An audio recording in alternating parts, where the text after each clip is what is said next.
Hey guys, welcome back. In some of our projects as electronic hobbyists, we sometimes need a way to display voltage and/or current. And for that we use these panel meters over here, or panel meters very similar to these. The most common panel meter is the one that I have installed over here. This is a 3-digit volt and current panel meter. If I turn it on, we have, in this case, the voltage in red and the current in blue. Now these are very simple ones and very cheap ones.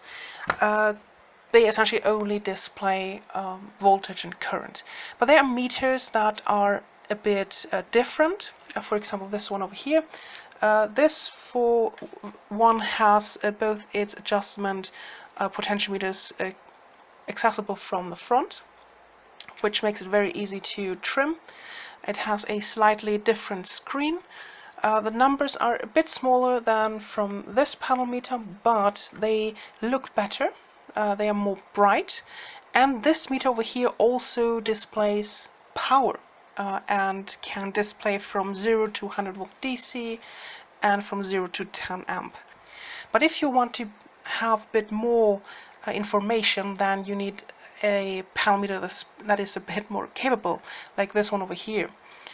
Now right away the downside is this panel meter over here is much smaller, but it's very capable. It can measure voltages from 0 to 120 volt DC and 0 to 20 amp.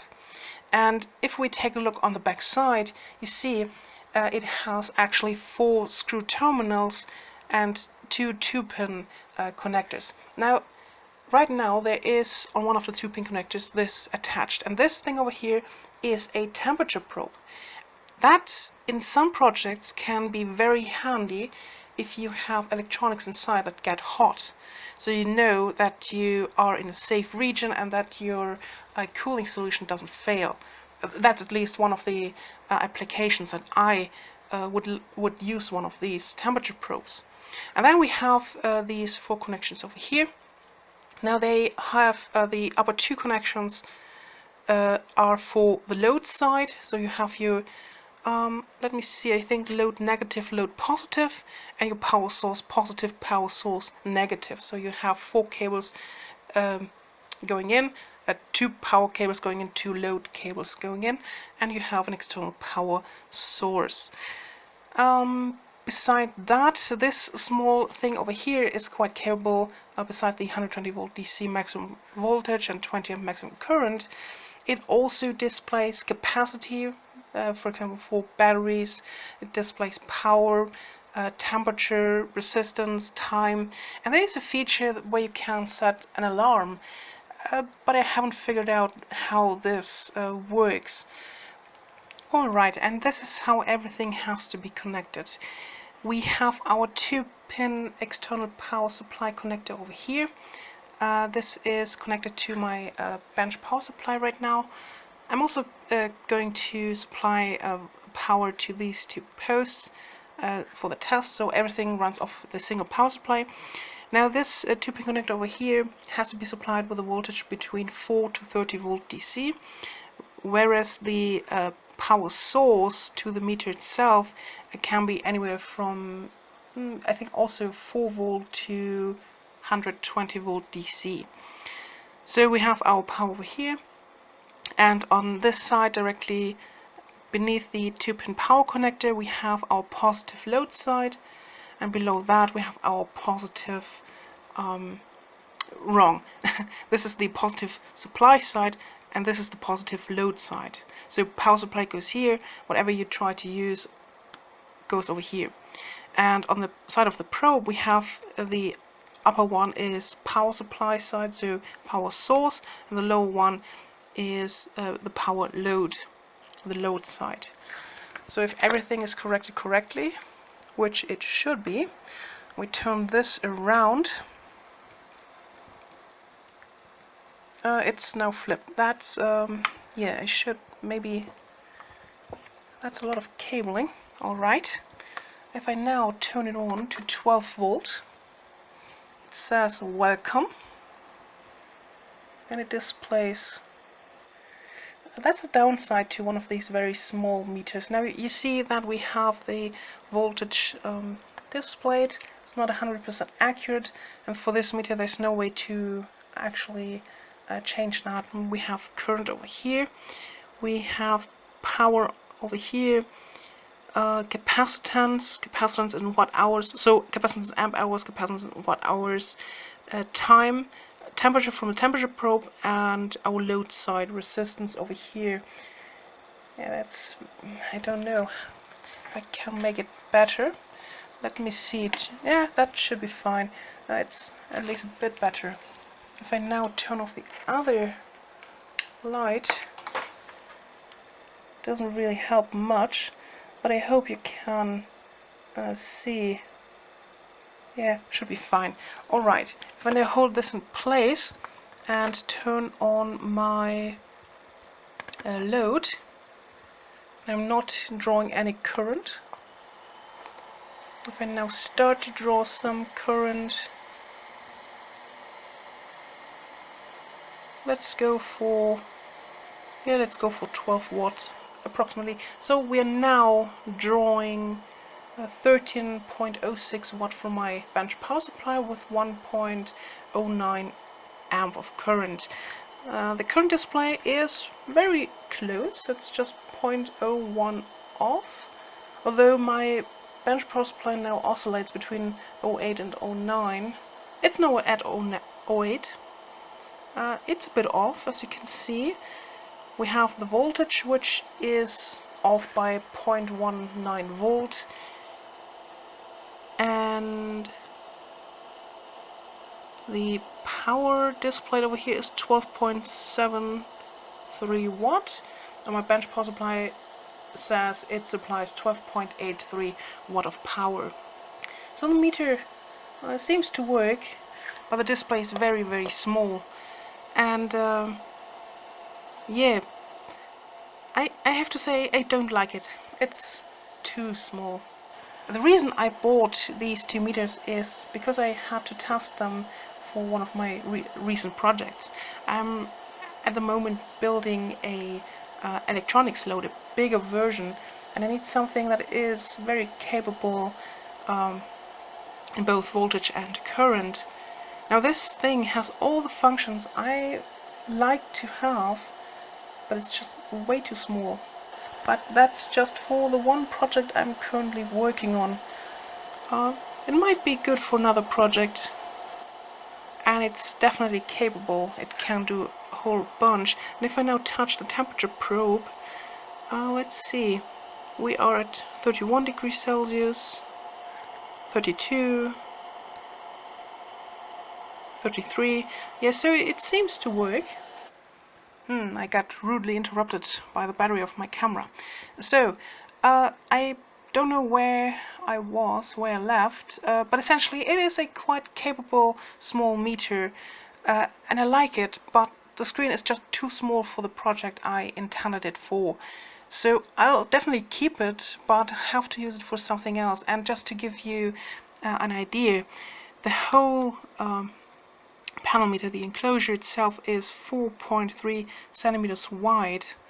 The screen is only 2.4 centimeters wide, and the whole meter is 2.9 centimeters high, whereas the screen is only approximately 1.2 centimeters high. So it is very, very small. But if that's not a problem for you, this meter is definitely a good alternative to one of these very simple ones, especially if you need all the additional functions.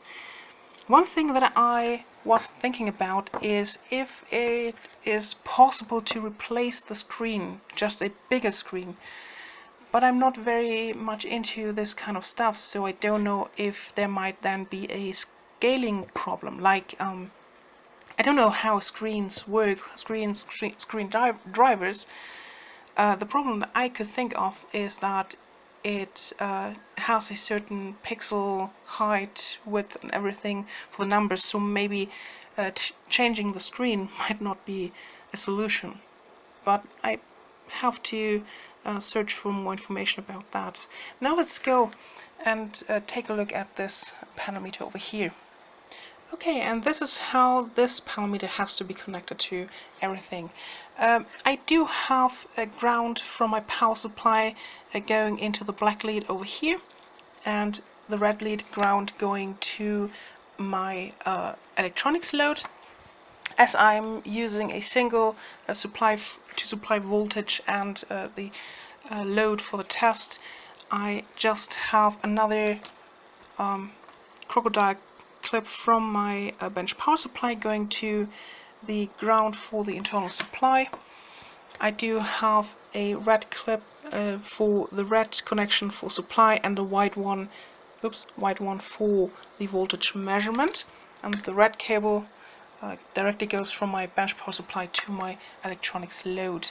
Again, I'm using 12 volt, and if I turn it on and turn this thing around without shorting anything, we can see that it's wrong. So that's the right side around. That's much more visible and much bigger. Displays 12 volts, 0 current, 0 power. That's perfect. If I now turn on my electronics load, let's again just go for 1 amp approximately. So yeah, the current jumps around slightly. Alright, we are a bit off in voltage. That's not a problem, we can just adjust the voltage. That's wrong. Yeah, that's approximately. No, wait, I'm at 11.99, so 12 volt, perfect. Current is from a power supply 1.01 amp. Over here we have 1.02, so we are 0.02 off, and the power from my bench power supply is displayed as 12.1 watt, and it displays it jumps slightly as the voltage jumps. That's a bit weird. Maybe some connections aren't perfect. So yeah, power is also a bit off. But if we were to tweak the current and voltage a bit more... No, wait. It fluctuates a bit. Now, that shouldn't be a problem. If I now go a bit higher in current, let's see. I'm now at 1.49, 1.49 amp. Current is a bit high. Voltage is correct. It still fluctuates slightly. And as you can see, it's much more visible and also much bigger. If we now measure the width of the panel meter in total, it's 7.9 centimeters. The width of the screen is, let's see, approximately 3.1 centimeters. Panel meter height is 4.3 centimeters, and the screen is approximately 2.8 centimeters high. So it's much bigger, and it's more like the screen size that I would like to have in my electronics load. Problem is, this thing only can measure 10 amp of current, and that's just too little. I don't know if I can replace the shunt. It's easy accessible. I could remove the shunt. Oh no, I'm so stupid. And the power still has to go through the PCB then. Yeah, I have to think about it. Maybe I can modify this one, or maybe one of the other panel meters that I bought better, but I can definitely say that I like this panel meter much more than I like these ones. And they are essentially the same, they have the same rating, both 100 volt DC, both 10 amp maximum, but this one also displays power. It's a bit bigger, I think. Let's see, the width of these things is 2.8 by approximately let's see, 1.8. Not much. I think the numbers are just as big, but it's much more visible. And I like the power. I like to see how much power is going in, so I don't have to do the calculations in my head. And also, you can easily adjust this one over here. Oh yeah, and by the way, the meter, this one over here, costs $8. That's a bit expensive for one of these ones, if you compare to one of them. So $8 normal price to, I think this was $4 or $5 normal price. Yeah, I think it's worth it, but I got them for $2.50 and this one for $5. And the other panel meter, this one over here, is surprisingly a bit cheaper than this one, and comes in at around $7. Now it is much more capable, but also the screen is just tiny. So these are two alternatives that you can use for projects, and you have to decide how big it needs to be. I mean, for a DC electronics load it has to be big so you can see the numbers.